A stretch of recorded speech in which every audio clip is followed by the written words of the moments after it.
Welcome back to the shop. I'm Jeff from Today's Craftsman.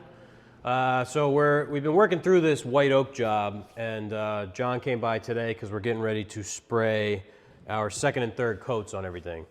So what you see here is actually, it's just a fixed panel. This will get some side panels and will go around an HVAC unit, and it'll have stone tops afterwards. So you see we have our little 2x2 half lap motif on this as well with these grills. And what we're spraying today, I should mention that these have one coat of finish. So these have been sprayed with one coat and they've been scuffed to 320. Unfortunately, we didn't get that on camera, but what we're using is Enduro Pro-Series clear polyurethane. This is a 1K poly product made by General Finishes, which have been around for about 100 years up in Wisconsin. They make milk paint, and we also use the white polyurethane, which you can tint to any color. That's our, like, quote unquote paint. Really, they call them coatings. But we're spraying the clear today on this white oak. So we can take you over to the rack, show you what we have, and into the spray booth and show you how we spray. Here's our rack with all of the doors and panels. So these have been coated with one coat on the front and the back, and they've been scuffed at 320. We have some other parts scattered around the shop, some the face frames, which you saw us build, and we're doing a mirror wall as well. So these are like really big face frames, like 8 feet tall. These, we're gonna spray the back side of all of them first. So we have our faces here. So we're gonna spray the backs. That way, we can stack them back on our racks here. We'll let the back completely dry. Then we can flip them over, spray the face. That's just in case, the back is a little bit soft by the time we get to the front. We're not gonna leave any lines in the face by spraying that first, so. You want to talk about the rack a little bit? Yeah, so this is a finishing rack from Hayfla. A couple different companies make these. This one I think holds, I wanna say 52 pieces. So it's basically just this, steel base and uprights, and then these are actually just like removable wire frames. So I think really what we should do probably is take out every other one so that we have a little bit more space. You could see, you have to slide these in. If you painted this and you're putting it in, you have to slide it in without hitting it on, the piece above and the wire above. So if we did this, we'd have a little more room. But this is great because you can put 52 or 26 doors in just like a little, what is this, 2 foot by 4 foot area. We have this and the shop is still full of stuff being finished.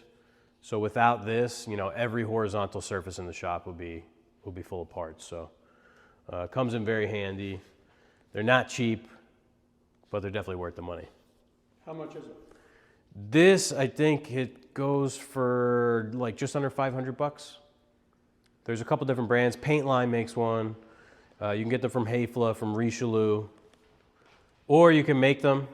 A lot of guys do that with pipe. So they'll just get some 2x4s, drill holes, and have pipes coming out. So we'll hit the back of this door first. We'll come over to the booth. So we bought this spray booth used. It's 8 feet wide, it's 7 feet tall, and it's 5 feet deep. And it has 16 of these 20 by 20 filters. You could see that I was spraying actually an amber tinted clear a couple weeks ago. So that's what's all over these filters right now. But there's a big 24-inch tube axial fan in the top. So it's a tube with a fan in it, and it's pulling up, and it's pulling all the overspray, through these filters, and then you have clean air going out of the top. I'll give you a look at this. This is our turntable. We actually have 2 of these. And these pieces here were 3D printed by our buddy Dino, who makes the vac pad. I think we've talked about those a couple times. So he's a big 3D printer, and he came up with this idea. So these are all adjustable. So you can bring them out for bigger pieces, or you can bring them in for really small pieces. which is good because you you don't want to spray these because then you're putting your, your pieces down into wet areas. This is just a bar height table that we bought on Amazon. And this is the top that came with it that I just cut into this shape. It's adjustable here. So this is the full height position. Oop, I guess that's the full height position.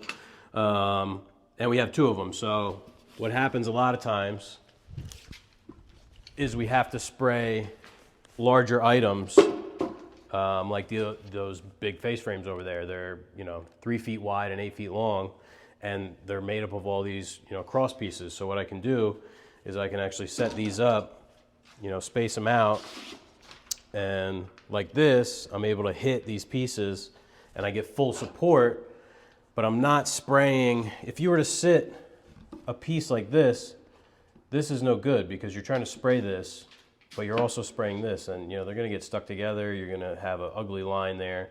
So you want everything elevated so that you're not painting onto whatever is supporting your piece. That might have been a little convoluted, but I think you understand what I mean. We have another coat. All right, I'm rolling. All right, take two. We shot it the first time with no microphone. We're using the Apollo Precision 5 Pro today. This is the Atomizer 7700 gun. So this is a turbine unit. You may have seen John using the Fuji Q5 in his shop. Same idea. So it's a self-contained turbine that creates the air to spray through this HVLP gun. We're running a PPS pressure cup on here. So you may have seen the video we did way back in the beginning of today's Craftsman talking about the 3M PPS 2.0 system. This is the same cup, just a different size, and we're using it here, to again assist in cleaning this. We don't have to clean this cup, we can just throw away the bladder. Back here we have a roll of rosin paper. You can see it's just rolled out on the floor here, and I can pull it up and stick it with magnets. So when this is done, I'll cut it and I'll just pull a fresh piece up. What we use this for is for checking the spray pattern of the gun. So before you spray your workpiece, you want to take a look at what the pattern looks like on paper and make sure that you're getting good atomization of your finish. It's harder to see here because it's clear, but you can see all these areas where I've sprayed, and we'll show you before we spray this piece. So we can turn on the turbine. We're going to leave the booth off for this shot just so you can sort of hear what's going on and show you how we paint the back of a door.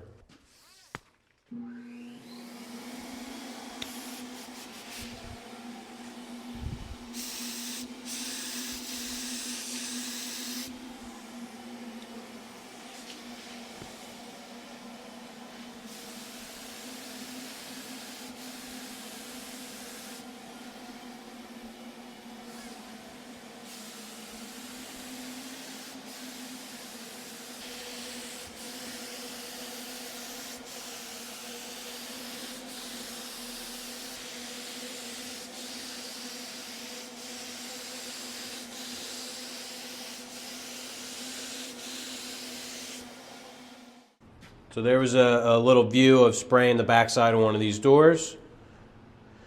You might have noticed on the tight shots that John took that there's some orange peel here.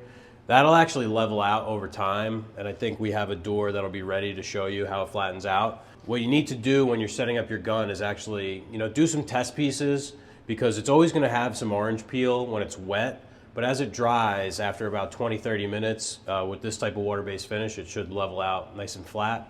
But you need to confirm that you have your gun set up properly, that it is going to actually flatten out. So I've got another probably day and a half of spraying this stuff. We'll put 2 more coats on for 3 coats total. Then we're ready to assemble these cabinets. So if you want to join us on the next episode, we'll actually be putting them together, hanging the doors, and you'll get to see what they look like all finished. If you have any questions about what's going on in the shop or comments about what you'd like to see, make sure to leave them down below, and we'll see you on the next one.